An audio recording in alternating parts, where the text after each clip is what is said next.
And good afternoon, everybody. We're live inside the Houston Fieldhouse on the campus of Rensselaer Polytechnic Institute in Troy, New York, in the heart of New York State's capital region. It's time once again for RPI Engineers hockey right here on ESPN+. This afternoon, it's the second half of the opening weekend for the Engineers here in front of the home fans at the Houston Fieldhouse. Yesterday, a 4-2 loss at the hands of the Colgate Raiders in a scrimmage. Today, we elevate to the exhibition status and welcome in the University of Toronto varsity Blues for a game here this afternoon. Alongside the coach, Dan Fridge and Dan Ball with you here on ESPN+. We thank you for making us a part of your Sunday afternoon here in the capital region. And coach, a lot to build on yesterday if you're this Engineers team. A loss at the hands of the Raiders, but another opportunity to right the ship here today. Yes, and I don't know if these two teams know each other. I'm sure there's very little video that they would have watched ahead of time, but right now I'm sure these teams are just concentrating on themselves, and as far as lineup changes, I think that with just one line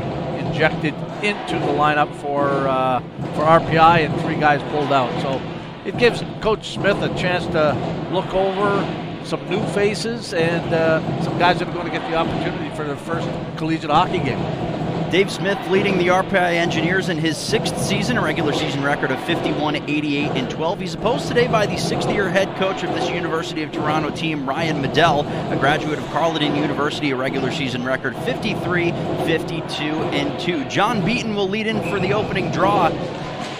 The top line here for the Toronto varsity Blues on the ice opposite him. We'll go through the starting lineup in just a moment as the puck is popped up and out of play. That gives us a chance to breathe a little bit more and introduce you to the goaltenders. First, the freshman goaltender out of Saskatoon, Saskatchewan in the Humboldt Broncos program, Race Ramsey. He is in the goal to our left. On the other side, the Engineers starting goaltender Brett Miller, a junior out of Northville, Michigan. So we saw Jack Watson in the crease yesterday for the Engineers. We will see Miller today. The Engineers begin with John Beaton centering TJ Walsh and Jacob Lee up top, Kyle Hallbauer and Mason Klee on defense, and the aforementioned Miller in net. On the other side, Stephen Elliott, Owen Guy, and Ross Krieger up front for Toronto. On the other side, it's Brendan Bornstein and Colin Parody, the captain of this varsity Blues team, with Ramsey in goal. The Engineers skating in their red uniform today, going from right to left across your screen here in this first period as the clear coming up off the boards from Hallbauer. That will go all the way down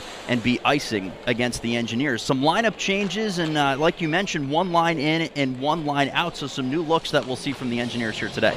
Yeah, and like I said, some of these guys, you got Finn Brown, number 51, playing the right side with Danny Ciccarello and Reed Lebo. So the top line here for this Engineers team still on the ice. It's Beaton against Smith, Zach Smith for the varsity Blues, but the draw is controlled by the Engineers. The puck sprays back into the corner, sent along the boards by Lee. Here's TJ Walsh getting a little bit of a different look in this lineup here. He was on what was the 4th line, at least from a depth perspective yesterday, getting a look here with Beaton and Lee. Sent back to the point, a shot on goal by Sorensits. That one's turned aside by Miller, carried into the corner, reversed to the far side. Puck sprays to the middle. Beaton and Walsh will attempt the breakout. They'll gain the center line and chip all the way down. The Engineers will get a much-needed change as we're a minute and 15 seconds into this one at the Houston Fieldhouse. The varsity Blues coming off a 4-2 loss yesterday afternoon down in Hamden, Connecticut at the hands of the Quinnipiac Bobcats. So both teams looking to pick up a win here to end their weekend. And speaking with Ryan Medell, the head coach of this varsity Blues team, they've been down in at least the United States since Thursday and got some practice in Hamden, Connecticut. Got a chance to go up and take in a Yankees game on Friday evening, and it's dropped back, a shot by Colton Purbu, a save made by Miller. Rebound is loose under the netminder, but he's able to squeeze his legs, wrapping up that near side post and finding the puck. In addition, good transition speed from the varsity Blues early on. Yeah, they happened to go into New York City and cut a Yankees game. Imagine that. A very funny story, too. They had bought the tickets, probably 2 months ago is what Coach Medell told us, with no real expectations. You know, it's a Friday game in September. You never know what you'll see between the Yankees and the Orioles, but it ended up being possibly history in the making. But Did not end up seeing the record-breaking home run from Aaron Judge. They were in the outfield, though. They had outfield seats just in case they had the opportunity to do so. So, been a very eventful weekend for this Varsity Blues team. They finish it up here in Troy, New York. The puck is in the defensive end, chipped back towards the line, but Strom will bunt it down. Fighting for the puck and finding it there is the first-year Jacob King. It's sprayed off the boards by Maschie out to center. Ben Woodhouse chips to the middle. Here is King finding a man, Nick Wong, a shot and a glove save. Miller equal to the task there on the partial 2-on-1. No score, 2.5 minutes in. Well, the other thing our viewers will notice about these two teams that are noticeably different is the fact that the Varsity Blues only wear the half shield as far as the face mask, whereas for due to NCAA rules and regulations, RPI has a full face mask.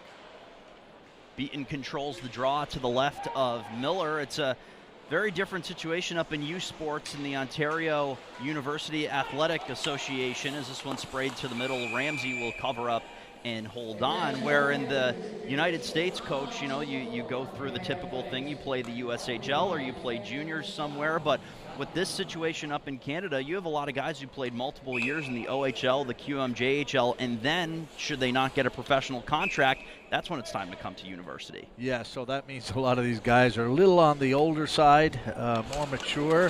But nonetheless, you know, in talking to Coach before the game, he did say that they get some guys out of junior as well. And some transfers from NCAA schools. Chief among them, Peyton Reeves, who spent a year with the University of Massachusetts during the 2019-20 campaign that was cut short due to COVID-19. He did have 3 assists in a handful of games. Sent back to the point, wrist shot coming, goes high the net and wide. Finn Brown sprays it off the end boards, and it's taken back out to center by Elliott, who will allow his team to regroup. Toronto completing changes. They run a breakout play that leads with the puck on the stick of Connor Matten through center. RPI stout at the line. Here comes Beaton the other way with Walsh to his right. Walsh hits the brakes, looking for a man, but he's met by 4 white sweaters.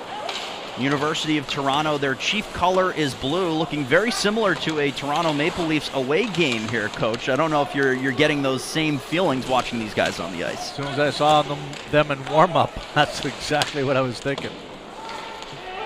Puck bounces through to center. Laurie Surtee plays it off the near side boards in front of the penalty bench. Jacob Lee had it for the moment, lost it. Surtee steps in, finds Lee in front, and a save made by Ramsey. The rebound off the pad and wide.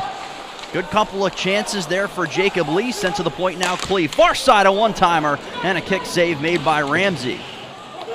Good couple of chances there for Jacob Lee, who centered a line in yesterday's game, but a couple of lineup changes by Dave Smith finds he on the right side as a puck sprays in front of the cage. Would not sit in front for Jack Brackett, who got that chance. A little bit of sustained pressure here for the Engineers in their offensive end for the first time today. Turned over, wrist shot, saved by Ramsey, rebound loose. Surtee tries to find it. It pops up in the air and it's chipped back out to center. Good opportunity there for the Engineers to find their first goal of the afternoon as Zach Smith A-frames in the corner trying to find that puck. Yeah, Ramsey made a couple of good saves there. He made a good play on Brackett, too, trying to come out of the corner with the puck turnover, and he poke-checked him with the stick. Hayden Davis sends it cross ice, brought in by Billy Moskal, who's one of the leading point scorers on this team. Brett Miller will hang on and hold. Moskal second in points last season for this Varsity Blues team. 18 points, 8 of them coming via goals. And you talk about the experience comparatively to a player in the NCAA. Billy Moskal signed a professional contract with the Cleveland Monsters of the AHL in April of 2021. Played 2 games and then decided, oh, not for me, at least not yet, and returned to the U Sports ranks. So a very unique situation here, and if nothing else, it gives a bit of a physical presence that the Engineers are taking advantage of as a shot coming on a partial 2-on-1 from Brendan Booty. Goes high and above the net, but he regains below the goal. Here is Booty once more. Defended by Nick Grima below the net. A shot coming from Smolinski from the point gets blocked. It's chipped off the glass and out to center. Just over 5 minutes in, no score. Engineers and the University of Toronto Varsity Blues on a Saturday afternoon here in the Capital Region. Skated through center and in by Owen Robinson. Deflects to the corner off of Smolinski, who was defending that partial 3-on-2 well. Backhand for Ben Woodhouse in the near side corner. He finds his way to the point, curls, drags, shoots, and scores! Ben Woodhouse, the second year out of Hamilton, Ontario, found some room at the top of the face-off circles and fires it past Brett Miller. And the Varsity Blues have struck first here in Troy. Well, similar to the first RPI goal that we saw last night, coming from the point. He's just going to release it. A lot of traffic in front of the net. Catches that far corner above the blocker of the RPI goaltender, Miller, and it's a 1-0 game for the Varsity Blues. Woodhouse only saw action, in 7 games last year out of the 18 played by this Varsity Blues team, but did have 7 points in those 7 games, so clearly a difference maker as that one's kicked towards the net off of Hallbauer, and Miller will hold. Shots on goal and early going. The Engineers are doubling up the Varsity Blues, but so far the only shot that matters to this point off the stick of Ben Woodhouse. Spent 2.5 years in the OJHL with Wellington. A difference maker there as well, 101 points in 110 career games. Agnew chips it to the line, still in the zone, right in front of the BioSteel sign by the blue line. The Blues will regroup over center. Woodhouse hits the brakes, pass goes behind the captain, Colin Parody. They'll regroup once more. Here is Bornstein through center, over the line and chipped towards Miller, who will kick it to the corner. Agnew sends along for Beaton. The puck pops in the air. Another shot coming. That one's blocked off of the stick of Agnew, and now the RPI Engineers come the other way. Beaton will send only as far as Matt, and it's turned over. Here's Lee, a shot, kick save, rebound loose for Walsh. Wouldn't sit for the left winger, who had an opportunity on that rebound. Nice quick shot by Lee there to keep it low. He knew he had the support coming from Walsh, so you could see exactly what he's trying to do. Here is Beaton to the line. Lee sends it into the corner, was trying to find Beaton, but he had been tied up by a member of the Blues. Krieger extends the ice. It's carried in on the far side, looking for a shot. Now a pass, and Owen Guy was the one on the receiving end, but a good stick lift there in transition. And now here comes Brackett. Hitting the brakes is Jack Brackett on the far side, looks to center a feed. That one doesn't connect. Sutter Mazzotti sends below the goal. Good spin move, finding a little bit of room in front, and a shot made. A save there from Ramsey, the shot coming from John Evans. Nice play by Evans there. He tried to squeak it in between the arm of the goaltender and the body, but he had the top shelf wide open. A number of good chances. You would have to say it took a little while for the Engineers to get their offense moving in the right direction yesterday, but definitely not as much of a hangover here in Game 2 of the weekend. Yeah, so far, the goaltender has been playing very, very well. Grace Ramsey. Neither goaltender saw action for their team yesterday. Jet Alexander made the start down in Hamden. Made 30 saves on 33 shots in a game that his team would ultimately lose 4-2. And a similar fate faced by Jack Watson for the Engineers. Over the center line and attempting to gain the zone there was Austin Heidemann, but it's taken back the other way by Purbu. He carries into the corner. A backhand coming from Robinson doesn't connect. Off the glass and out to center from Ryan Maschy. Booty was the one who was supposed to be on the other end of that puck, but instead it's taken the other way. Purbu is draped upon by Maschy. That forces the puck into the corner as Toronto completes a few changes. Sent to the point, knocked away from Parody, and now it's brought the other way by Heidemann. Partial 3-on-2 if they can hurry. Here's Heidemann, wrist shot, off the post! Didn't quite have the passing lane, so chose to shoot himself. And Austin Heidemann nearly evened the game at 1. Yeah, that was a nice shot. Quick release, far side, off the post. Ramsey will be kissing that post a little later on. 10:23 to go, opening period here at the Houston Fieldhouse. University of Toronto Varsity Blues leading the RPI Engineers by a score of 1-0. Well, here's the aforementioned Danny Ciccarello making his career debut out of Kirkland, Quebec.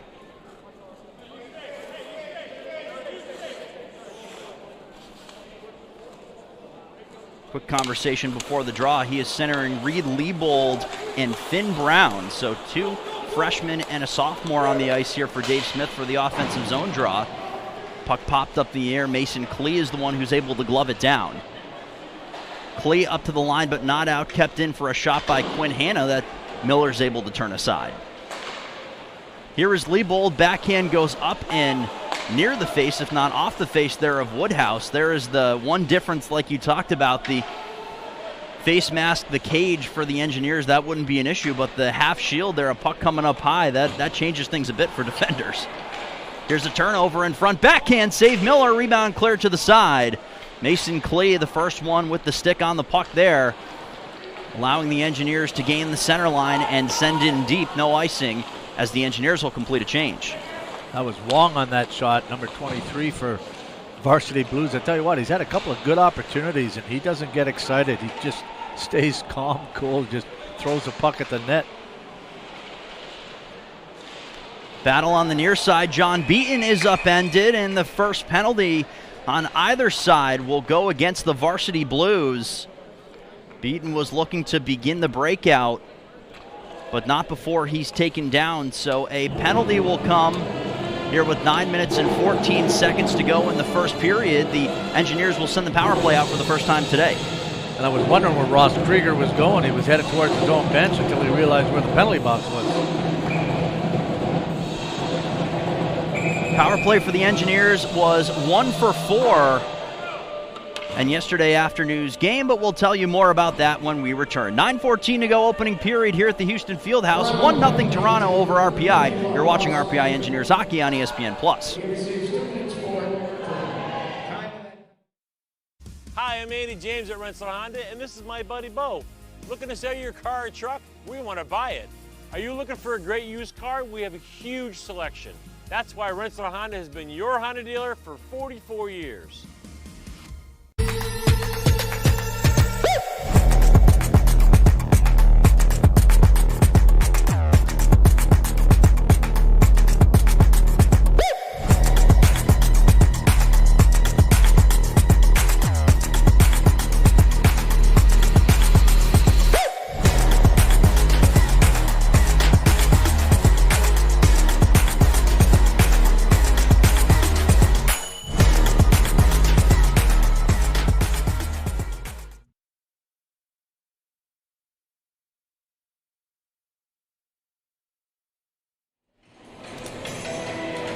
.9:14 to go, opening period here at the Houston Fieldhouse. A 1-0 lead for the visiting University of Toronto. Varsity Blues over the homestanding Engineers, who are in the midst of a very nice opening to the season here in Troy. The regular season gets underway with a non-conference matchup against Mercyhurst this coming Friday and Saturday, but before that, the remainder of this one, the first power play this afternoon. Yesterday, the power play for the Engineers, 1 for 4. The penalty kill for this Varsity Blues team against the Quinnipiac Bobcats, 4 for 5. They gave up just one power play goal on the afternoon. It's sent off the boards right in front of the bench for the Varsity Blues and in deep. We'll see the top unit for the Engineers to begin. Laurie Surdy is the quarterback on the point. John Beaton skates it for Brendan Booty, who sprays it into the corner. Austin Heidemann, Ryan Maschie, the rest of this top unit. Kept in at the line. Very nice play by Surdy. Here's a shot by Maschie. That one gets blocked. Peyton Reeves sprays it the rest of the way down. Last season for the Engineers, the power play clicked at a 20.3 total percentage, 27 power play goals, good for 29th in the nation. And with losing a number of top scorers comes kind of putting a power play back together for Coach Dave Smith and company, as this one sent the length of the rink. Yeah, RPI is struggling to get it in the zone at this point.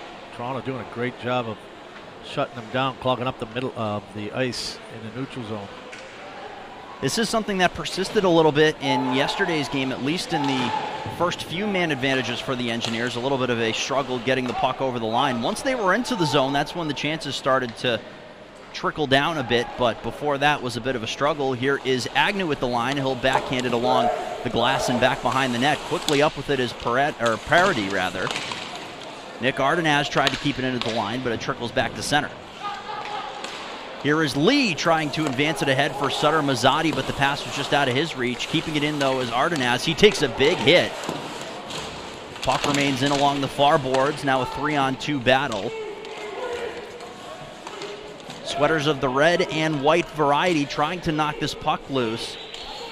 This is a benefit greatly for the varsity Blues. In fact, it does more than that. It kills the rest of the power play, but here is Walsh on the left side. Wrist shot. He put her over the top of the net. Kept in at the point by Agnew. He sends it towards the goal. That one's blocked. The puck would not sit for Ardenaz on the left point, and now coming through is Owen Guy. Here is Guy on the right side. He shoots and a save made. Rebound cleared out of the way. Agnew backhands it through. Good back-checking pressure there, and you could see that right at the end, Guy felt a little bit of pressure there. Yeah, he knew he had some backside pressure coming. He had to get that shot off, but Ryan Medell, you know, before the game when we talked to him, he said last night they needed to move their feet, and they're just certainly doing it today. Owen Guy, quite the trailblazer in the college hockey circles. He played was on the roster for 3 total years, 2 seasons with Lake Superior State, then came back to U Sports to play with the Brock Badgers before ending up here in Toronto. So a man that has seen a great deal of college hockey, the native of Kempville, Ontario, now in his 4th year. Knifed away there by Robertson in front of the bench. We have 6 minutes remaining here in the first period. A good hit laid there by Liebold. Nearly caused a turnover, but it's brought back the other way by Toronto. Here's Kyle Potts sent on net, kicked aside. Miller able to control that one. Played in the corner by Smith for the moment, but it's taken back the other way. Here is Liebold at center. He'll send it the rest of the way and go for a change.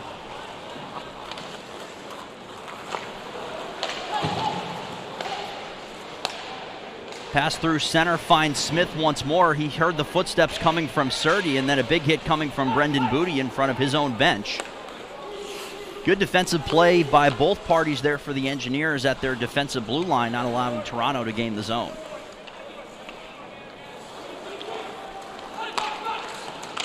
Both teams reset. It's brought ahead once more by Guy on the left side.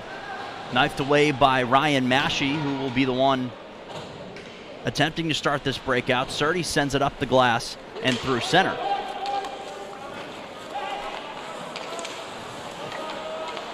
Connor Matten, the defender, in pursuit. A turnover forced there by Beaton, who takes it near the line, but he couldn't quite get the puck to settle for himself. Self-inflicted error there causes the Engineers to regroup through center. Here is Lee chipping it off the boards and through. Beaton finds it, partial 2-on-1, finding Walsh, and he whiffed on the one-timer, sending it skittering wide of the net. Boy, Walsh had a lot of time to corral that puck and get a good shot off. Sent to the line, kept in nicely. A nice play there by Emmett Sorensitz. 8 assists in a full 18 games played last season for the right-hander playing the offside. Sent to the point. Hanna, a shot turned aside. Miller controls that one, allowing RPI to take it back the other way. Here comes Lee to the center line. He'll send it the rest of the way and allow his line to get a change. Heading back forward and grabbing it, Jacob King.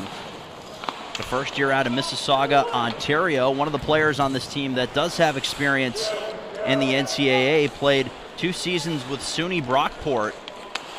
26 total points for he before making the switch up to U Sports in this University of Toronto team. Carried through center by Sorensitz. He lost control of the puck. Klee nearly gave it right back, but it's Brackett instead, sending a pass ahead for Evans. To the far side, didn't have the lane he was looking for. He does find Brackett, but the clearing attempt not strong enough. The Blues will get themselves a change. No icing as it's waved off.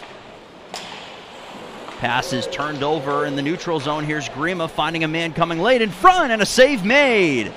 Miller equal to the task on that one. It was Kyle Potts, the ever-dangerous leading goal scorer from a season ago for this Toronto team that was the beneficiary of the pass, but just wouldn't go for him. Under 3 minutes to play, first period, turnover at the line. Wrist shot, missed the net, goes off the end boards, tipped towards goal. It wouldn't go. Active bounce off of the glass here at the Houston Fieldhouse, but wouldn't necessarily sit in time. It's brought back the other way by Ciccarello. He's unable to advance it into the zone. Now back the other way comes Toronto. Hitting the brakes is Zach Smith, finding a man coming late off the bench. Big hit laid in order to separate the man from the puck. That'll allow Austin Heidemann to take it the other way. 8 defenders dressed yesterday for the Engineers, just 7 today as Dylan Davies will sit. Heidemann tried to send it to the point and Hallbauer, but it would not go. Taken to center by Bornstein and sent the rest of the way. Chipped off the near side boards. Here is Maschie at center, advancing into the zone. Heidemann will give chase 1v2. Colin Parody lays the hit in the corner. They'll battle to a side. Sent to the point. Surdy, wrist shot deflected up and above the crossbar. Maschie will protect and try to gain possession back. Agnew finds it, sent on goal. Save made by Ramsey. Rebound sitting there. Colton Purbu will take it as far as center, but it's knocked away. Maschie will give chase. Colin Parody, the captain on defense for Toronto, is the one who is trying to escape his pressure. Purbu will chip at the length of the rink in on Miller, who will make the decision to cover up with pressure coming. Minute and 22 seconds remaining here in the first period. Toronto leading RPI 1-0. Yeah, good opportunity there in the last couple of shots by RPI. Heidemann just got the tip over the net. It would have been nice to get that on goal. And then had to cover up on D, and that's why there was no forward in front of the net when that shot came from the point. Beaton and Moskal on the draw. It's controlled on the side for the moment there by Strom. Walsh ends up finding it on the near side. Agnew sends through the middle. That one's turned over. Wrist shot, save made. Strom able to find that rebound, and Agnew will try it once more. Have to imagine, as the Engineers try to begin their breakout, a teachable moment there for Jack Agnew. The one place you don't want to send the puck in the defensive zone, right through the middle. No question. You want to use the boards, use the glass, get it into the neutral zone, and let the forwards hunt it down. Strom knocks it away from Moskal. The play is offsides as it was kept in for the moment by Sorensitz. Just below the defensive blue line for the Engineers, who will go for a change under a minute remaining here in the opening period. Want to give a quick shout out. I was walking to the gentleman's room just before warm-ups began here, and I ran into the head coach of the Albany Firewolves box lacrosse team here in the Capital Region, Glenn Clark. Played 4 years of, I believe it was hockey, we didn't get that far, with the University of Toronto, so he's in the building today watching his alma mater play. One of the good guys in the Capital Region, a fantastic addition to the coaching circle of the teams in the Albany metro area, as that play is offsides. With under 30 seconds to go, 1-0 lead for the Varsity Blues, shots even at 11 apiece. You called some of the games for them, right? I did. Yeah. I did. That was my dipping the toe into Capital Region play-by-play, was doing radio broadcasting for them last year. A little smattering of TV at the end, but got to work closely with them. Then they saw what it actually looked like on TV, so they sent me back to radio. But anyways, I tell you what, that's a pretty popular game in Canada right now. It's remarkable. In speaking with the players, as we tick towards 20 seconds to go, RPI forechecking, you talk to the players on teams, hockey teams and lacrosse teams, and they say, you know, that's the national sport. As soon as you get out of hockey season, it's box lacrosse season in Canada, especially the GTA. As the pass goes to the middle, wrist shot from King deflects up and above the net. 5 seconds to go. Smolinski will pinch it into the corner. Purbu tried to knock it loose, but will hit the end of the opening period here at the Houston Fieldhouse. The lone goal coming on the side of the Varsity Blues. They hold a 1-0 lead on the road over the RPI Engineers. Your thoughts after 20 minutes on both sides here in Game 2 of the weekend? Well, I thought RPI came out real strong. They had some good scoring opportunity, but Ramsey Race, the goaltender for the University of Toronto, was standing tall, and right now he takes his team into the locker room for the lead at 1-0. Shots on goal in this period, even at 11 apiece. The lone goal coming from Zach Smith at the 5:56 mark, and that's the only scoring we have through 20 minutes of play. We'll step aside here at the Houston Fieldhouse and be back with more after this. Again, the score after 20 minutes of play, 1-0 Varsity Blues over the Engineers. You're watching RPI Engineers Hockey on ESPN+.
RPI Hockey is back.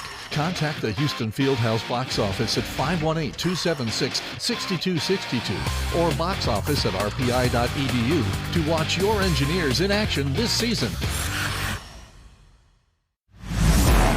We are boundary-pushing change agents. We do what it takes to make things happen together. It's our collaborative spirit that sparks creativity and pushes us to think beyond ourselves. We're scrappy and unabashedly enthusiastic about our passions and projects. We are hardwired for the havoc of change. We know it isn't easy, that theories can fail and world-changing can feel futile. But that's the calm before the brilliant storm. The breath you take before you break through. Small change comes from asking why. Changing the world comes from asking, why not? That's the question we ask everyone, from freshmen to faculty. It's the question that fuels us to find the next new. The question we ask you, why not change the world?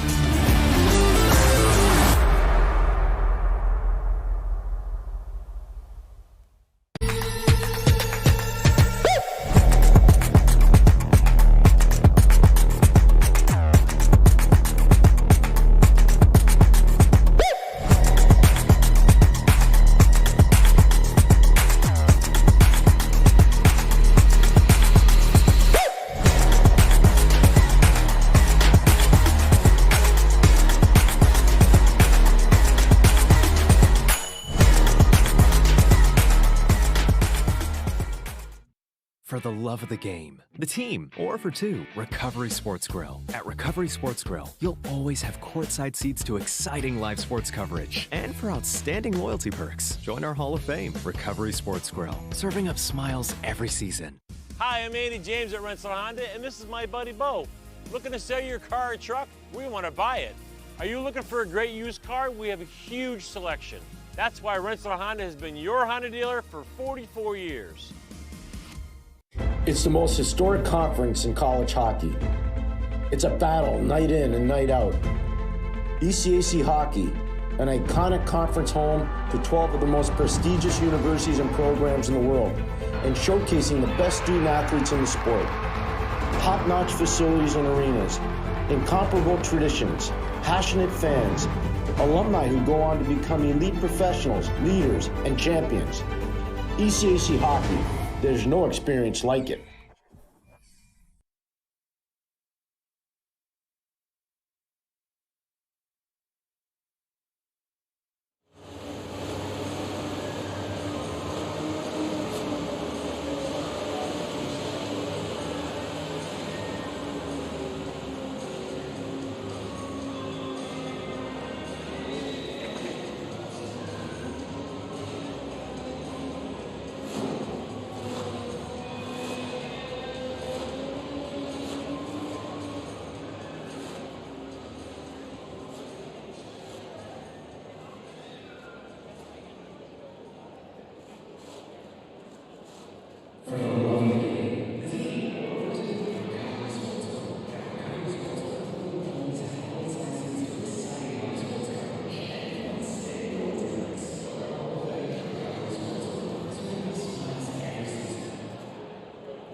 Second period about to get underway here at the Houston Fieldhouse in Troy, New York. The score after the first period, the visiting University of Toronto Varsity Blues leading by a score of 1-0 over the homestanding RPI Engineers. Alongside the coach, Dan Fritsch and Dan Ball, joining you here on ESPN Plus. Delighted to be part of your Sunday afternoon here in the Capital Region and beyond as we get ready for a second period here at the Houston Fieldhouse. Nearly everything was even, Coach. Face-offs even at 7, shots on goal even at 11. The one blemish, the goal from Bed Woodhouse just under 6 minutes into this one. So RPI, you have to like the chances that they're getting in the early going.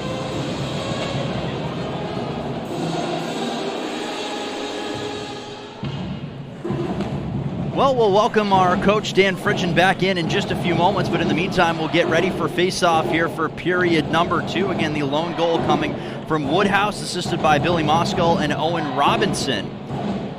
5 minutes and 56 seconds into period number 1. That's all we've seen so far. The team's ready at center ice for the opening draw. The same two that began this one, John Beaton.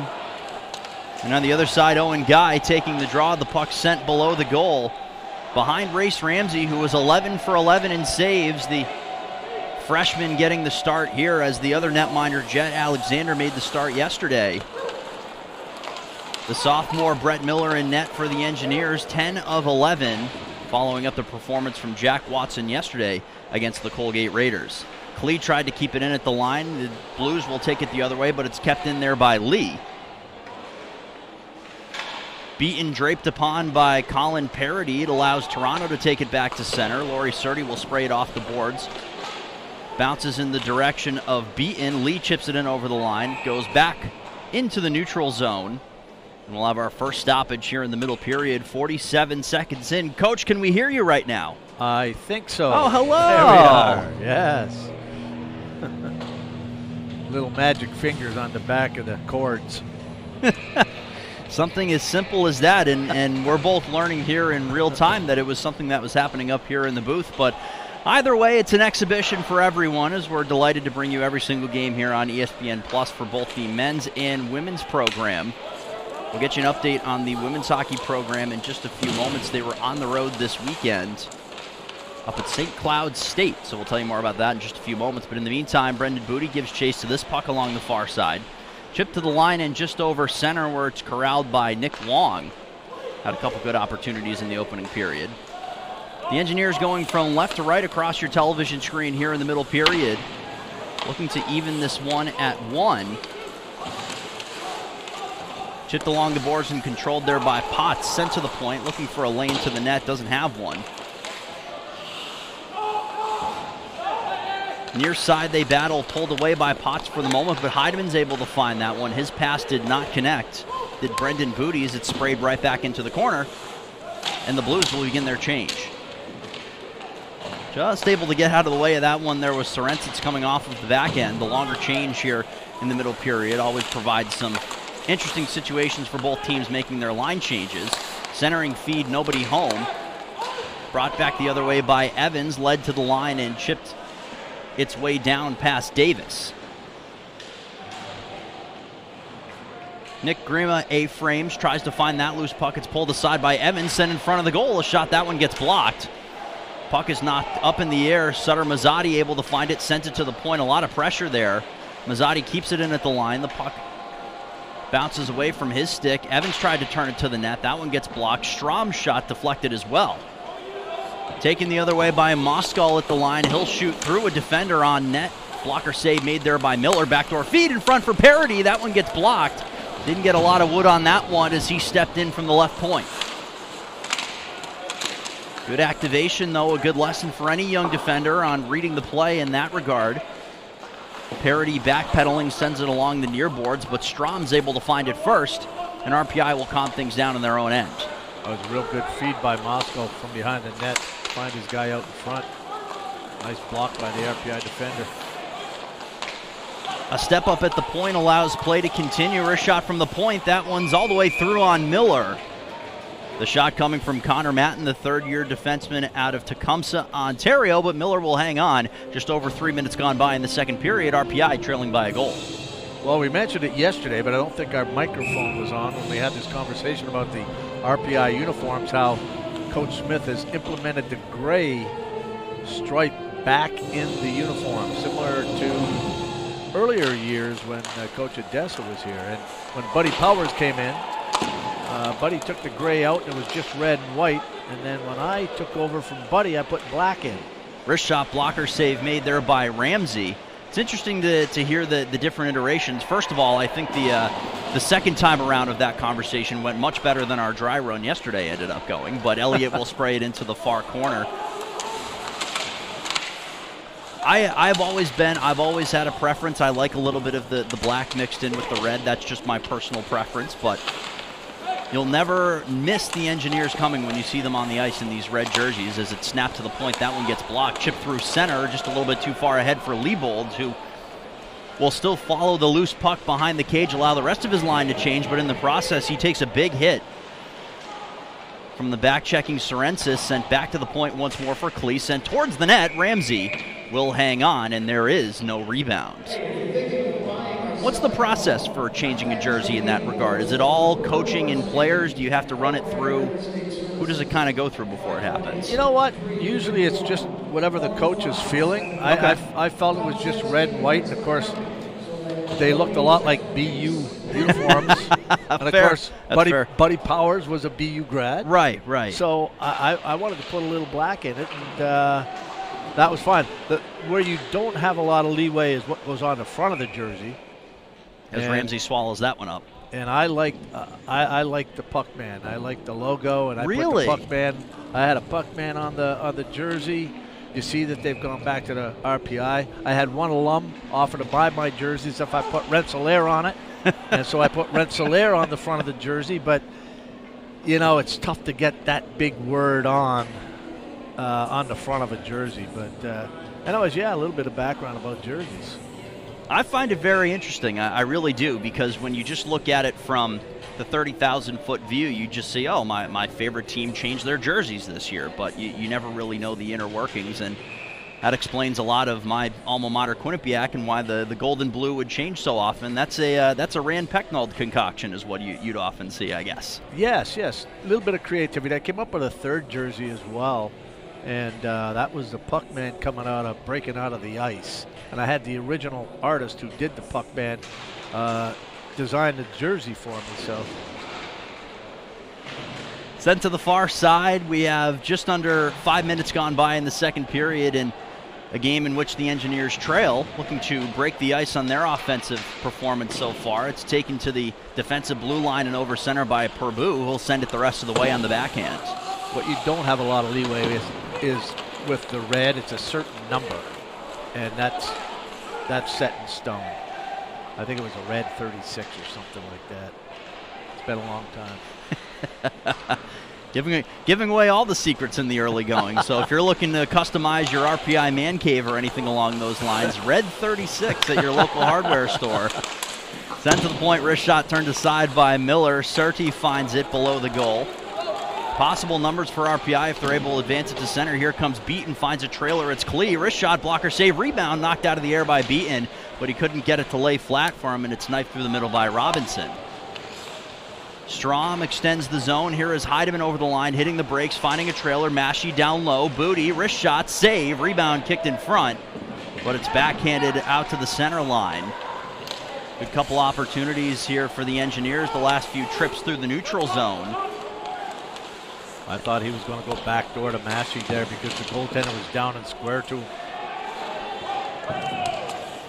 Smolinski's able to center it. Center line, Massey will send it the rest of the way. Booty the first one on that one.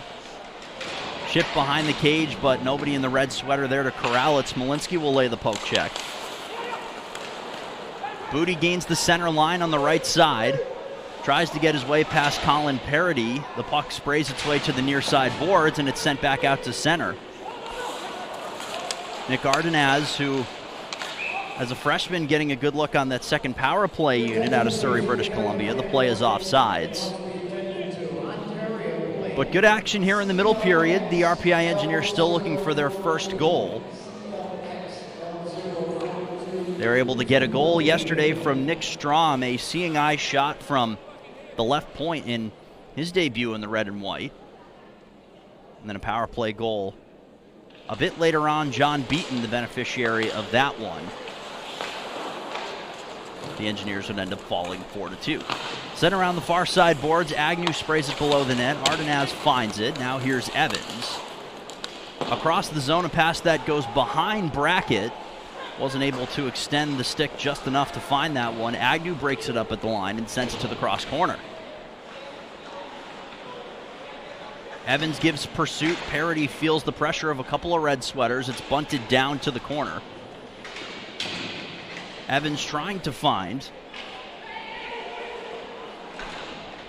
It's sent back across the other corner now, and it's the breakout begun by Jacob King, who won 5 of 6 faceoffs at the center dot in the first period. Wong centers, and a shot gets blocked.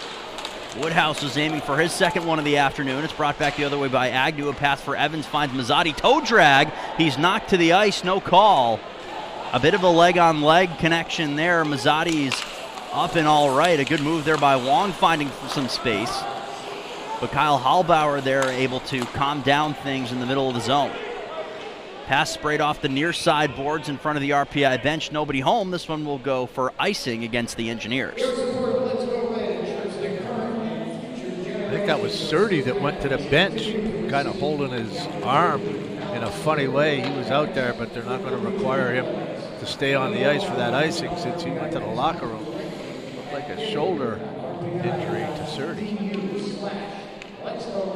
We'll keep you posted as we learn more. For the time being, the face-off to the left of Brett Miller, who has been largely left alone, aside from the last minute or so here in this middle period. It's sprayed off the stick of Brown. It will go the length of the ice. We'll see another icing here as Nick Grima is the one who heads back and wins the race.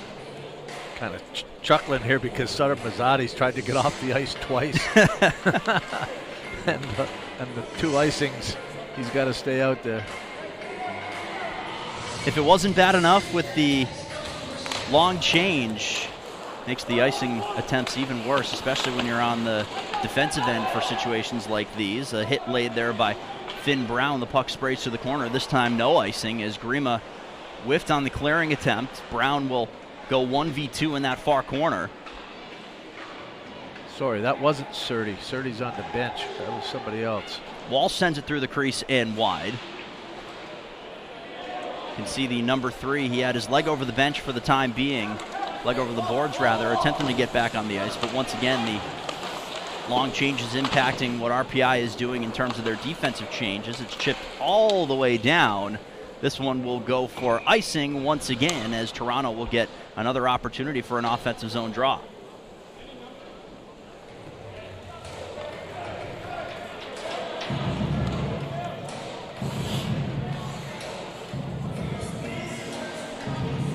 For those of you who are curious, there's some cross-referencing that's happening here on the bench, so figuring out exactly who may have gone down that tunnel. We'll keep you posted as soon as we can eliminate some of the suspects here. Sent from the point by Parody around the far boards. Kept it at the line by Robinson. Now here's Moscow below the goal.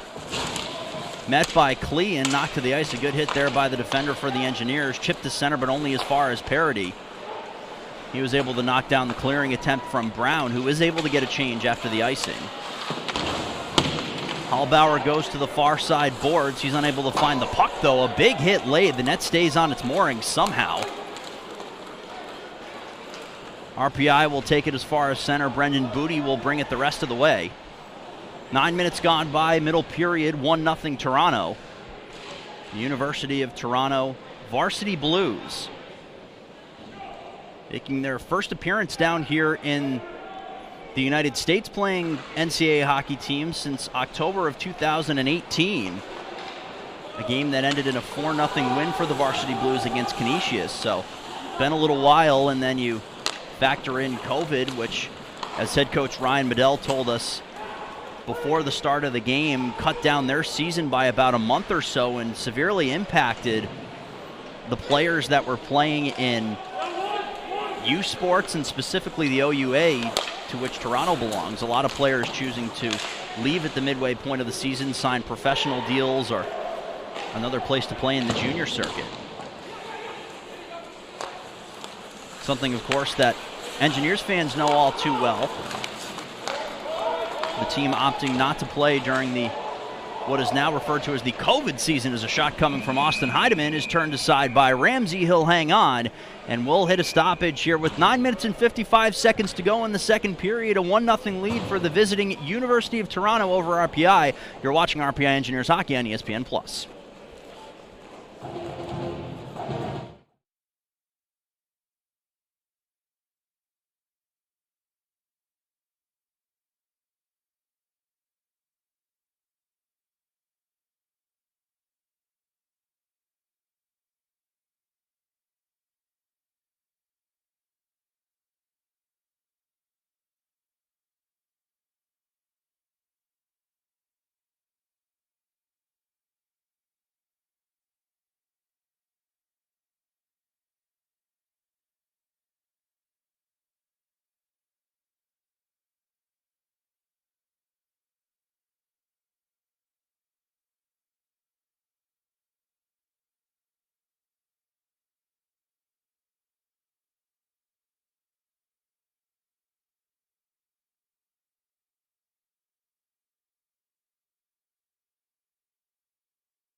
.9:55 to go, second period here at the Houston Fieldhouse. 1-0 lead for the University of Toronto varsity Blues. Here's Strom at the point. Cross point Agnew, a one-timer, goes above the net and wide.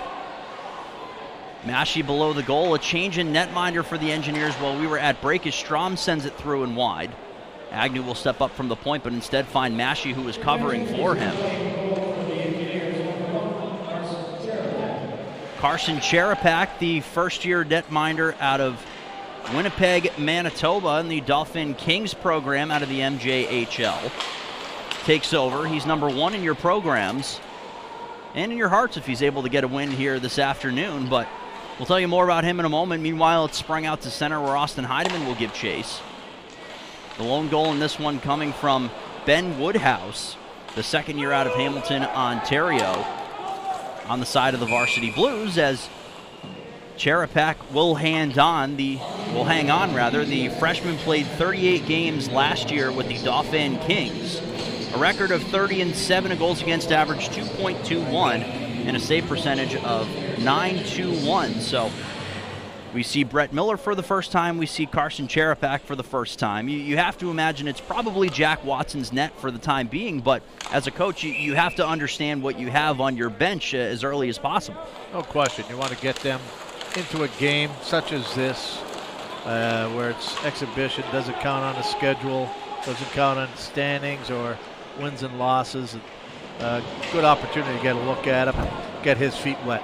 Here is Hallbauer in from the point, a wrist shot and a glove save. Race Ramsey making it look easy this time in all afternoon to this point. He makes the glove save with no rebound, and his defensive players quick to protect him as the advancements from RPI were shut down. A face-off to the right of the netminder for the varsity Blues. He's still donning these Humboldt Broncos colors as well, the green and the yellow.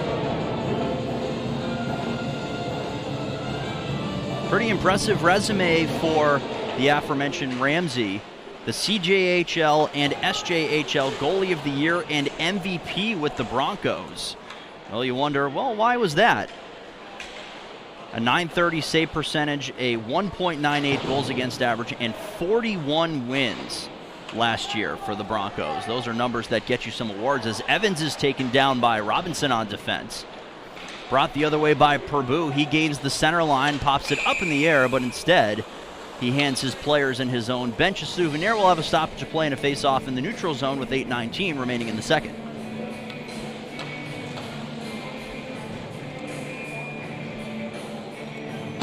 So very important, like Dan Fridgen just mentioned, to get young goaltenders some game action, and it's something we've talked about all weekend, the value for young players in general. There's only so much you can do against the players on your own team in practice. Being able to see different systems and react to different situations, so very valuable, and that's why you see the Engineers playing a weekend against Colgate and then Toronto like they are here. Booty sprays below the goal. Hanna knifes it towards the middle, stepping in there. A Surtees shot, he missed the net on the near side, couldn't connect. Forechecking pressure by Booty, had it for the moment, but it'll be Quinn Hanna reversing it below the goal. Nearly gave it back away, but Emmett Sorensis was able to do it. This one sent the length of the ice, a race for the puck that will be won by the Engineers defender. Surtees will have it icing and a face-off back in the offensive zone. And you can tell it's early preseason, plays like that where you have Surtees coming in from the point. You want to put that shot on goal, give yourself an opportunity to put a marker up on the board. They're just a little off, going a little wide, but that'll rectify itself as the season progresses. Lee in for the draw against Elliott. It's a win for the Engineers. Ardenaz sent it toward the net. That one got blocked. He'll get another shot to send it on goal. Deflected save made, rebound loose in front. Heidemann finds it, sends below the goal for Lee. Sent back to the point once more. Ardenaz to the near side for Mashie. Back to the point once more. The freshman Ardenaz on his offside, sent it to the middle. Wrist shot past the net. Jacob Lee that opportunity, but couldn't find the cage. And now Toronto will take it back the other way. Springing by with speed into the zone, centering feed too far ahead. Looking to find his man in front there. That was Ross Krieger, who was on the receiving end as Davis extends the point. Shot on net, couldn't get the deflection. Goes off the end boards. Pott sends it below the goal. Here's Peyton Reeves. Reverses to no one in his colors. Ryan Mashie, the first one, able to find it as it went the length of the end boards. Ardenaz applies the pressure. It's 3 red sweaters v2 in the white and blue.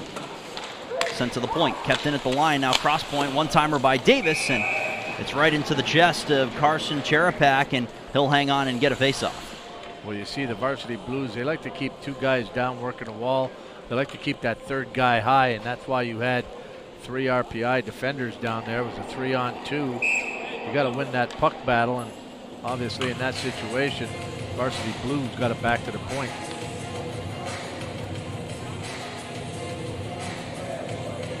Face off to the right of the freshman netminder Cherepak. It's won by the Engineers. Controlled behind the net by Strom, but he's unable to start his breakout.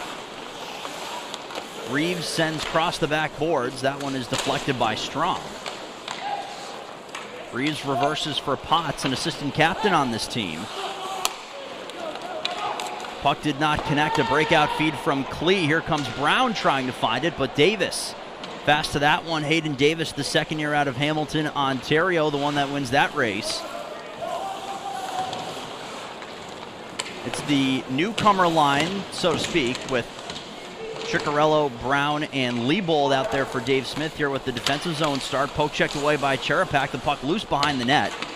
Good active stick there as Jacob King finds it for Toronto. Sent off the near side glass and in by Sorensic, but RPI will take it as far as the defensive blue line. Liebold knifes it over the line, rather, but we have a stoppage, and puck was played with a high stick, so the faceoff will come back to the neutral zone.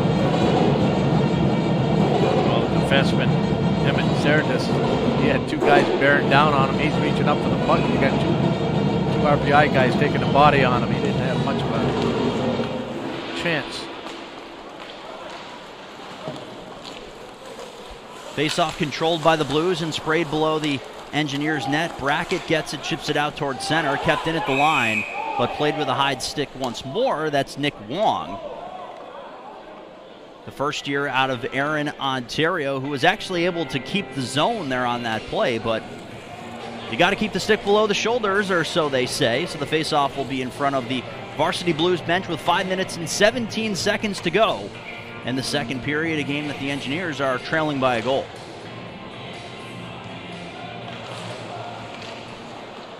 Face-off won by Billy Moskal, who went 12 and 12, so 12 of 24 in the game against the Bobcats yesterday. Yeah, that's why Coach mentioned him as one guy to watch. He's kind of been quiet today, though. Parody a shot. That one goes intentionally wide. Was trying to get it around the blocking attempt of Evans.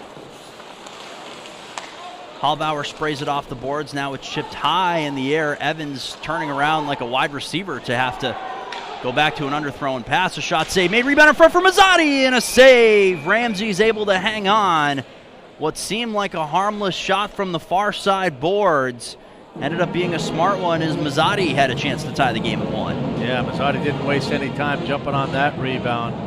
Good play down to the butterfly. It was Ramsey, and he knows that he left that rebound there. Mazzotti came in licking his chops, but unfortunately just couldn't get it up high over the pads. A duo of freshmen on defense here for the Engineers as Smolinski and Ardenaz are on their offense here trying to get some offense started, but instead the puck is controlled off the draw by the Varsity Blues. Sent along the boards, kept in with a kick by Ardenaz, who walks the line a bit, finds his partner Smolinski sent towards the net, kick saved. Ramsey sent that one to the far side boards with a kick stop of his own. Beaten a backhand feed, finds Ardenaz on the near wall. Finds some room toward the net, blocker save, rebound up in the air, and it's chipped out to center. Colton Purbu, the one who found it just above the top of the circles.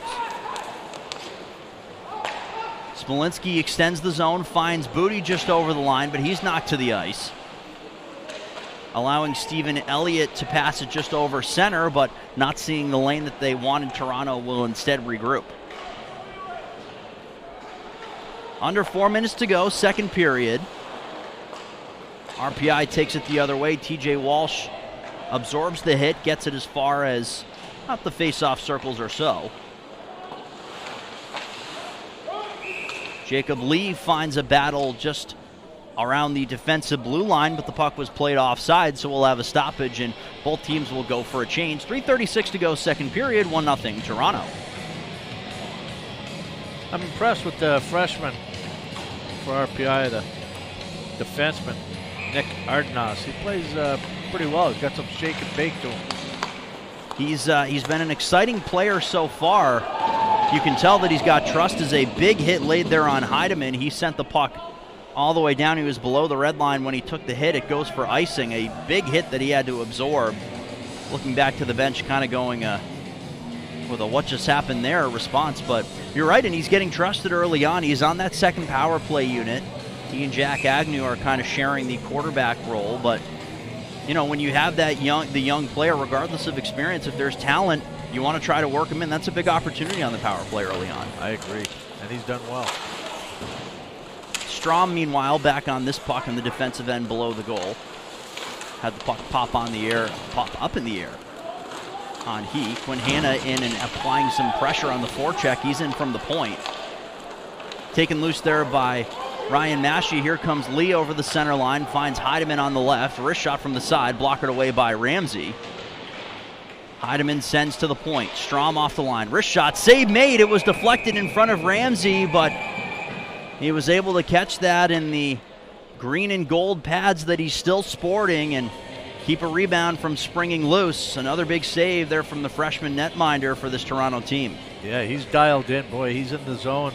I was just watching his head as that puck was coming from the point, and a quick jerk of his head, you realize that the puck was deflected, and he had it. He's seeing that puck real well.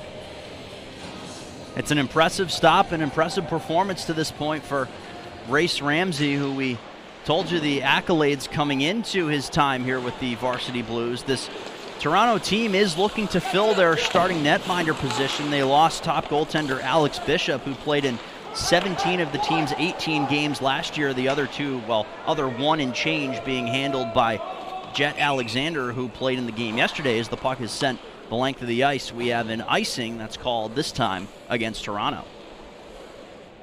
When we have a moment, Coach, we'll update our viewers on the status of the RPI women's team. They went out west by our standards to St. Cloud State for a duet of games Friday night and then Saturday afternoon. They dropped both of those games. The first one a score of 5-0, but yesterday much closer, the afternoon contest, a 3-2 loss.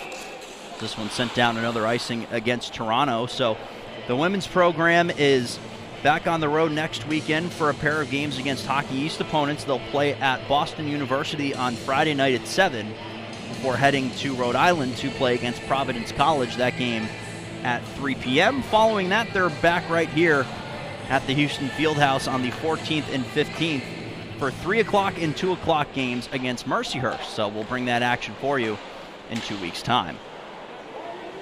Engineers battle for possession with just under 2.5 minutes remaining in period 2. It's chipped to the center line, but Klee will turn it back the other way, only goes as far as Potts. He sends it cross ice. Puck wouldn't settle for Smith, but he chops back for Potts. Now 2 members of the Blues in the far corner battling for possession. Instead, it's Mason Klee. A saucer pass finds Beaton over the center line. He tries to put it through the legs of Colin Parody, who has had an outstanding game in breaking up offensive attacks. King sends it through the middle, nobody home. Picked up off the boards, trying to find someone in front there was Matten. He was stepping in from the point. Centering feed wouldn't connect. Booty's pass wouldn't go for Beaton either. Puck bouncing a little here in the final moments of the second period. It's a mild day in the Capital Region, 59 degrees outside, and a good chill here at the Houston Fieldhouse, but 2 teams going back and forth as much as they have. It's going to tear the ice up a certain amount, of course. Here is Klee to center, deflected by Evans, but didn't get it all the way in. Smolinski just off the bench, meets his man, but this time it's Laurie Surtee, the last line of defense. He's able to spring it the other way. Here is Brackett, back for Surtee, towards the net, kicked away by Ramsey. Surtee in the near corner as we're under a minute to go in the second period. Smolinski to the net, that one's blocked. Backhand feed, that one wouldn't go for Mazzotti. His pass goes off the end board. Surtee fakes the shot, now it's Mazzotti once more. To the point for Surtee, looking for a lane, to the net, deflected save, rebound loose, Ramsey trying to find it. It's kicked to the far corner, a couple of good whacks at it for the Engineers. Kept in at the line by Surtee. He can't advance it to the corner, instead it's turned back the other way. With just 30 seconds remaining, a couple good opportunities there for the Engineers to end this period. Yeah, real good opportunities, but Ramsey races, showing why he was such a great hockey player. Strong goaltender for the Humboldt Broncos last year. I mean, what a pickup for the Toronto Blues. Here is Owen Guy below the goal, 10 seconds to go, sent back to the point. Stepping in, a wrist shot deflected, goes just wide of the cage. Brendan Bornstein pulled the trigger on that one. Perdue trying to find it, 3 seconds and 2. Towards the net, but it's knifed away there by Evans, and that will wrap things up here for period number 2 at the Houston Fieldhouse. No shortage of chances for the Engineers, but they haven't been able to solve the freshman goaltender, Race Ramsey, who has been fantastic in net, but other than that, still pressure on both sides. We saw a lot of neutral zone play in that middle period. Coach, do you have any thoughts on what you've seen to this point from the team? Any changes in the middle period for you? No, I think that RPI just has to continue to get shots on goal. Hopefully the goaltender isn't getting in their head, but if he is, then you just got to take every shot possible and every opportunity put it towards the net. I mean, I think they had 18, 19 shots this period, so they just have to find a way to get one. It's going to be a dirty goal, it's going to be a weird goal, and we'll tell you about it no matter what it is. The shots on goal in favor of the Engineers, 30-17, but freshman goalie Race Ramsey, 30 of 30 through the first 2 periods. We'll step aside here on ESPN Plus and be back with the third period in a few moments. You're watching RPI Engineers Hockey on ESPN Plus.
RPI Hockey is back. Contact the Houston Fieldhouse box office at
Two periods down and one to go at the Houston Fieldhouse here in Troy, New York. The score after 40 minutes of play, the visiting University of Toronto Varsity Blues holding a 1-0 advantage. A goal 5 minutes and 56 seconds into the opening period from Ben Woodhouse stands as the only tally. And despite an advantage of 30-17 after 2 periods of play in the shot department for the Engineers, the story of the game so far, the freshman goaltender Race Ramsey, who is a perfect 30 for 30 in net, and he scrapes off his crease to the left here at the Houston Fieldhouse to try to continue his success. Alongside the coach Dan Fridge and Dan Ball joining you here on ESPN Plus as we're ready to go for period 6 out of 6 on the weekend for the Engineers.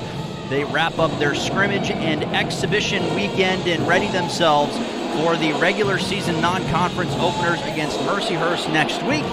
And they ready themselves for the opening faceoff here in this final period. John Beaton will take the draw opposite Billy Moskal, who will take it this time around. Third period here, and we talked about it during the majority of the second period as Race Ramsey continued to rack up saves for this Toronto team. It's probably not going to be pretty, but the Engineers have to find a way to get a little bit more pressure in front of his net this period. Yes, I think they need to get some traffic in front, and everything goes towards the net. You know, no matter where you are on the ice, just throw it at the net. Hopefully there's an ugly rebound or something that squeaks by. Speaking of squeak by, that's what that puck did to Klee. Now a 3-on-1 into the zone right off the bat, looking for a pass. Now a backhander, a save by Cherepak, the rebound. Covered up by the freshman goaltender Carson Cherepak, who was 2 for 2, the 2 saves he needed to make after coming in relief for Brett Miller. He makes a fine save there on the odd man rush. Yeah, Robinson had the puck, and I thought he was going to dish off to one of his line mates, but he decided to hold it by himself, and great job by the freshman goaltender, Cherepak, to stand his ground.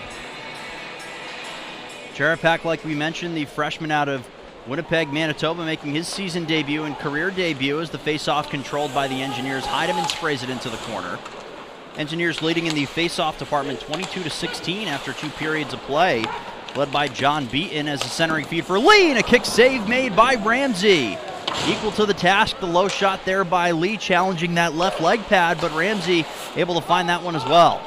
Well, Lee covered up on the point and then decided to jump up into the offense, so he was left uncovered.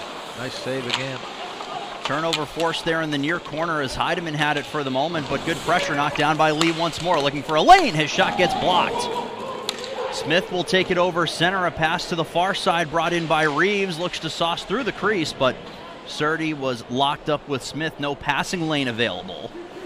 Brackett advances it over center. He goes one-on-one with Hanna into the near corner. Just over a minute gone by, final period here at the Houston Fieldhouse. 1-0 lead for the visiting Toronto Varsity Blues, who did play a smattering of exhibition games up in Canada before their trip down south to the States. Had not won a game to this point as Brackett brings it in, and a save made. Rebound skitters to the far side boards.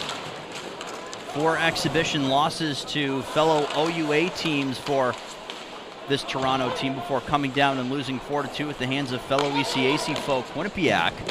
They're now holding a lead of 1-0 here. Here is Walsh at the center line, sends through for Evans, but he came in over the line. A call of offsides. Good speed through the neutral zone, but nothing doing. Just a minute and 59 into the third period. Yeah, a little too eager there was Evans. And a good call by the linesman. He was right on the line with that one. A little offside, but RPI doing a good job moving that puck in the neutral zone, going from defense to offense. Face off back at center. Officials in this one, referees Cameron Lynch and Jason Williams.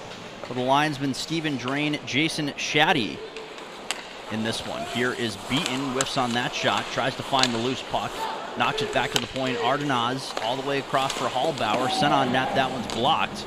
Nick Wong got in the way of that one. Taken to the center line, a pass though blocked by Ardenaz. Advancing pass from Booty was attempting to find Walsh. So a little bit of a different look here on offense, at least for the time being. 3 left shots as John Beaton, Brendan Booty, and TJ Walsh partnered together for this final period. Is the one thing that's persisted is just not a ton of consistent offense for the Engineers this weekend. And as we talked about yesterday, with 8 of your top 10 scorers departing the program, it's not necessarily going to be the easiest thing to put lines together, as that one's deflected up and out of play about 3 or 4 rows below the broadcast booth here. My arm's not long enough, otherwise I'd have had that one. Are you going forward or ducking out of the way? Are you a fight or flight in that scenario? I try to catch him. Okay. I would tend to agree with you there, but that's how you get the fun injuries. That's what we know. Surdy goes and grabs it below the goal. He is met with a hit there by Purbu. 2-on-2, they battle. It's sent to the line, but not out. Connor Matten keeps it in at the blue line. Backhanded below the goal. Purbu will advance it the rest of the way, but Finn Brown the first one to get there. He sends it off the boards and out to center. Matten will hit the brakes, and all 5 members of the Varsity Blues will begin their neutral zone breakout. Backhand feed through the middle from Owen Robinson, who's another top returning scorer on this team, 10 points in 18 games. Had 2 power play goals a season ago. That ranks second on the team behind Kyle Potts, who essentially led them in everything offensively. Surdy will pop it up in the air and send it the rest of the way. Danny Ciccarello into the corner, 1v3 to allow the rest of his line to change. Cross ice pass finds Smith, tries to make the move around Strom. He's equal to the task there. Smolinski is the one who finds this one. Skittered along the boards to the far side. Point kept in at the line by Sorensits. 2 right-handed shots on the point, so Emmett Sorensits the one that's playing his offhand. Ryan Maschie tries to advance through center, but Strom a little behind that feed. Smolinski sends it to the near side for Lee. Pass trying to find Maschie advancing into the zone, but 2 sticks from the opposition able to deflect that puck. 2-on-2 they'll battle. Heidemann is able to send it back to the corner. Lee will pursue. Sorensits finds a little bit of a lane. Toronto will start their breakout. I have to say, of all the players that we've seen on offense this weekend, I think my personal MVP may be Jacob Lee. I really personally like what I've seen from him so far. Yeah, he plays a real good game. Strong on the puck. He's got a quick release, moves his feet, keeps skating, shoots on the fly. I mean, he does all the little things. Turned over just atop the face-off circles, trying to get a lane. Going with a toe drag move there was Reeves to try to open up a bit more room. Knocked to center there by Heidemann. But unable to corral that loose puck. Played off of the boards in front of the Varsity Blues bench. A pass just a little too far ahead for Ross Krieger. That one sent next to the net wide. Davis backhands the rest of the way. Kept in at the line with the kick by Davis, but it's his fellow number 14, Evans, who knocks it free. Here comes Brackett over the offensive blue line, finds some room and shoots. He missed the net wide. Ardenaz steps in from the point, kicks it below the goal. Looking for Mazzotti, there was Evans. That pass didn't connect. Relatively hard for Sutter Mazzotti to hide on the ice, as we talked to you yesterday. A good move there to open up some room. Now here's Mazzotti into the zone, goes to the backhand, and he scores!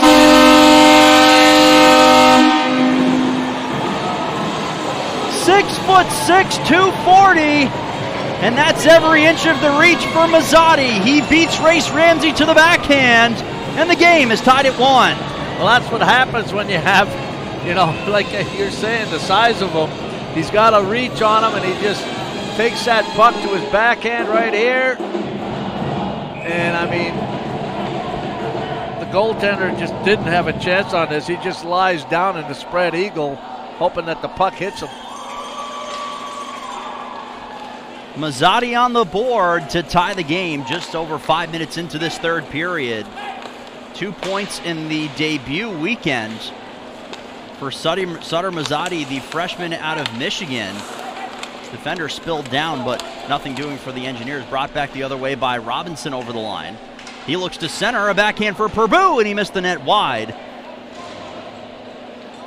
Caught some pressure there from Hallbauer, who was back in the back-checking position, so to speak. That pass goes behind Beaton from Booty. He was below the center line, and that will go for icing. So an assist yesterday for Mazzotti. He's able to score the game-tying goal. I mean, that is about as slick of a move as you can make, and at 6'6", to be able to move the puck like that and make that move in a moment's notice, that's some skill that Engineers fans have to at least be a little excited about. No question about that, and I'm sure he's going to use that reach in the upcoming games that will be played here. And I just think that was a real good play by a freshman. Yeah, and the presence of mind to be able to think to do that instead of testing Ramsey, who has been oh so good facing shots, just really any shots. That one's knocked to the net. Knocked down in front of Cherepak, he's not forced to make a save. The presence of mind to go, oh, you know what, shots haven't been working, let's try a backhand, and that's exactly what works. The Move that was kind of coined in the shootout by Anze Kopitar of the Los Angeles Kings, that move to just get the puck on one hand on the backhand. But anyways, hockey nerd stuff aside, the RPI Engineers and University of Toronto Varsity Blues tied at a goal apiece here. Smolinski sends below the goal. That pass didn't connect. Active bounce off the end boards. And it's taken almost to the line there by Sorensitz. He'll hit the brakes. Chip past Smolinski and in, allowing Laurie Surdy to track it down for the Engineers. He brings it to the line. Space pass for Liebold. Across for Smolinski, just out of his reach. He'll be forced to send it the length. Ramsey slows it down. His backhand feed didn't connect. Delayed offsides here as the Engineers had to touch back up. Owen Guy has it over the line, sends it through his own legs. Nice move. Now back to the point for Grima. That shot is deflected. It was kind of a shot pass he was going for to create a little bit of havoc. The clearing attempt went past Brown, allowing the Varsity Blues to gain the line. A shot there by Grima was turned aside by Cherepak. Knocked to the line, kept in. They'll say no. Engineers the other way, led by Brackett. A wrist shot and a glove save. Ramsey equal to the task on that one, but an offensive zone draw for RPI, and a game that's now tied at 1. Brackett, you can see his speed, that he likes to really, move those feet through the neutral zone, attacking that offensive blue line with the speed. He starts on the off wing here. He's joined by Evans with the goal scorer Mazzotti as the centerman. Ardenaz, a first year on defense, is able to chip it by. Mazzotti lost it for the moment. Taken to the line, but not out, kept in. Evans finds it at the line. Stepping in there is Brackett. He can't get the shot away. Physical play there at the line, knocking the puck loose from John Evans.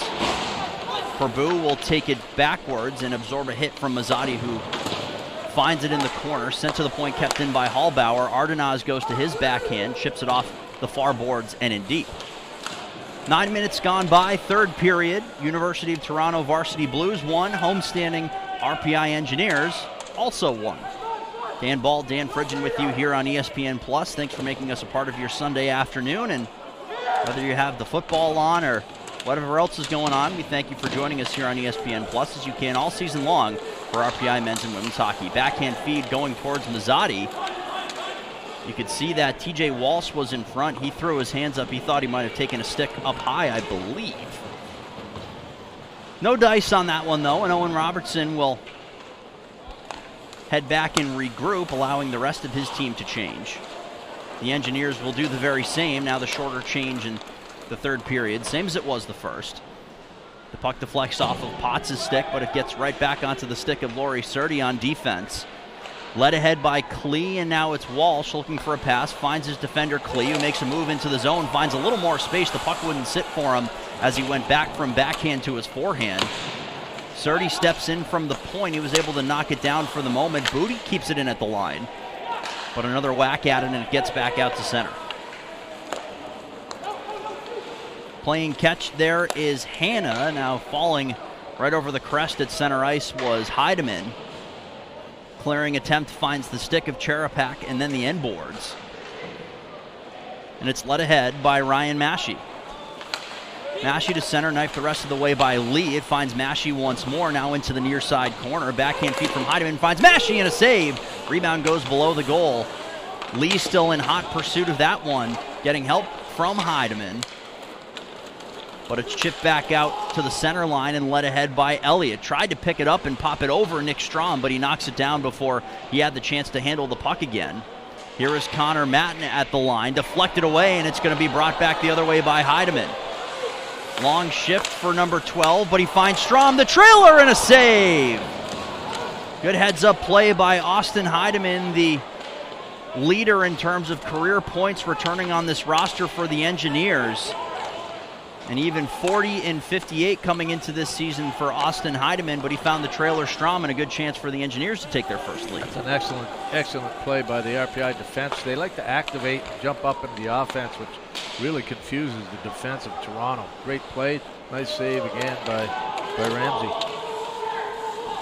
Ardenaz sprays at the length. That was deflected in some manner because There was no icing call on it. Finn Brown advances it below the goal. Liebold was looking for a man in front. Ciccarello was a step or two behind that pass. Backhand feed from Brown did not connect with Liebold, who had to exit the zone because the puck had gone before him.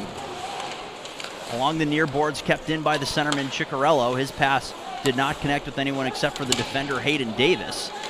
Under 8 minutes to play here in the third in a game that is tied at 1 goal apiece at the Houston Fieldhouse. Good crowd on hand once more to see their Engineers for just the second time this season. And again, you have to go back to the 2019-20 campaign to find the last time that fans were allowed in full here at the Houston Fieldhouse. So a celebration every time they take the ice. No celebration here as the play is called for offside. 7:36 to go, third period here in Troy. A tie game between the Engineers and Toronto Varsity Blues. 1 goal apiece. Back with more after this. You're watching RPI Engineers Hockey on ESPN+. RPI Hockey is back. Contact the Houston Fieldhouse box office at 518-276-6262 or box office at rpi.edu to watch your Engineers in action this season. For the love of the game, the team, or for two, Recovery Sports Grill. At Recovery Sports Grill, you'll always have courtside seats to exciting live sports coverage. And for outstanding loyalty perks, join our Hall of Fame, Recovery Sports Grill, serving up smiles every season. It's the most historic conference in college hockey. It's a battle night in and night out. ECAC Hockey, an iconic conference home to 12 of the most prestigious universities and programs in the world, and showcasing the best student athletes in the sport. Top-notch facilities and arenas, incomparable traditions, passionate fans, alumni who go on to become elite professionals, leaders, and champions. ECAC Hockey, there's no experience like it.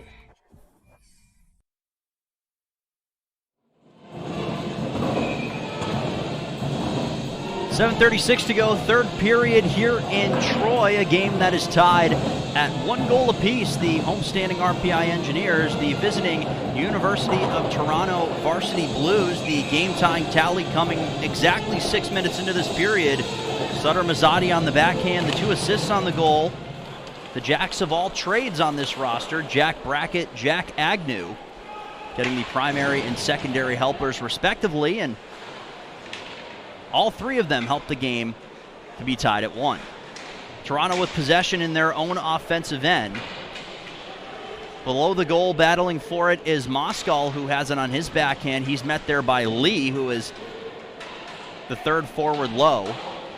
Lee, Heidemann, and Maschie out here for Dave Smith's Engineers of RPI. Robinson sends for Purbu below the goal.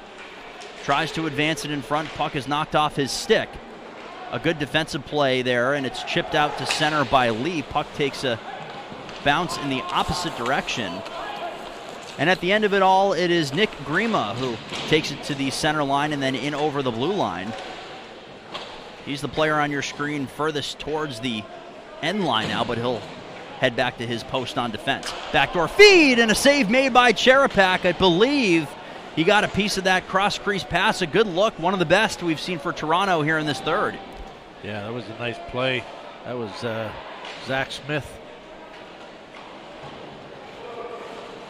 Here is Booty, who has it just over his defensive blue line. Bit of a defensive breakdown there for the Engineers, who have been pretty solid, especially in the latter 2 of the periods. Matten advances below the goal. Backhander, he scores! The defender, Connor Matten, the third year out of Tecumseh, Ontario, took it from his position on the point, parallel to the goal line, and a power move to the backhand has his Toronto Varsity Blues up by a goal. Well, that was just a power move. See, he takes it off the wall here. Nobody really defends going to the net with it.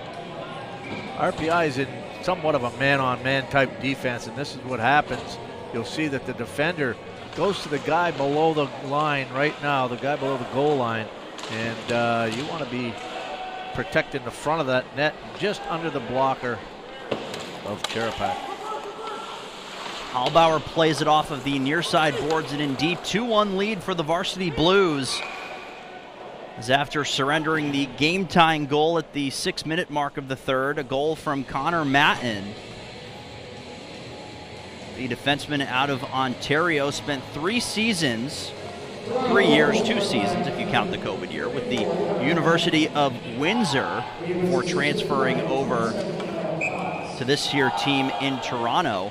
11 assists in 14 games last year. So a playmaker by trade, but a power move indeed, as the coach Dan Fridgen just mentioned. And that's what has Toronto in the lead. But an offensive zone draw here to the right of the goaltender, Race Ramsey. Updated shot count, 36 for the Engineers, so 35 saves to this point for the freshman Ramsey, who has looked very good and is going to make a decision regarding goaltending all the more difficult for sixth-year head coach Ryan Medel. Hallbauer had it for the moment. It's taken over center. Now it's led the other way by Guy. Centering feed, but too far ahead. Good defensive play. Ross Krieger was the one who was the intended recipient, but a good defensive play in transition by the Engineers to knock the puck loose. A little bit of a size disadvantage over there. You can certainly tell which one is the 6'6" man. That is the Engineers' Mazzotti. You'll know when he's on the ice, and you'll know that he has the hands to score goals. We learned that just a few moments ago. Here comes Mazzotti over the center line. He'll chip it into the near side corner, allowing his defenders and one of his line mates to go for a change. Kept in at the line by Maschy, sent towards the net, but it's popped up in the air. The field goal is good, and we'll have a face-off here with just under 5 minutes remaining in period 3. The Engineers trailing by 1. Yeah, just a little bit of a defensive breakdown on that goal. I mean, you know, I understand the man-on-man. You want to make sure that you know where your man is, but when he's below the goal line, he's really not a danger. You got to block that guy taking that puck right to the net. Smolinski sends it to the net. Loose puck in front for Lee. A backhander saved by Ramsey. Rebound for Maschy. Wrap around. And Ramsey was able to find that one as well. A good couple chances right off the draw on a design play. And Smolinski, the freshman, the first one to get it on net from the point. That same Smolinski wearing number 7 will knock that puck down. Another freshman who's had a pretty strong debut weekend here for the Engineers. He's playing with the veteran Surdy, who sends it towards the net. Was looking for a deflection with a few red sweaters heading to the net. Does not end up getting it. And a stoppage and a few pleasantries being shared. It appears as though Cole Purbu is the one who is leading the charge to remove Jacob Lee from the crease around Ramsey. And they're still chirping. I don't think they're exchanging phone numbers, that's for sure.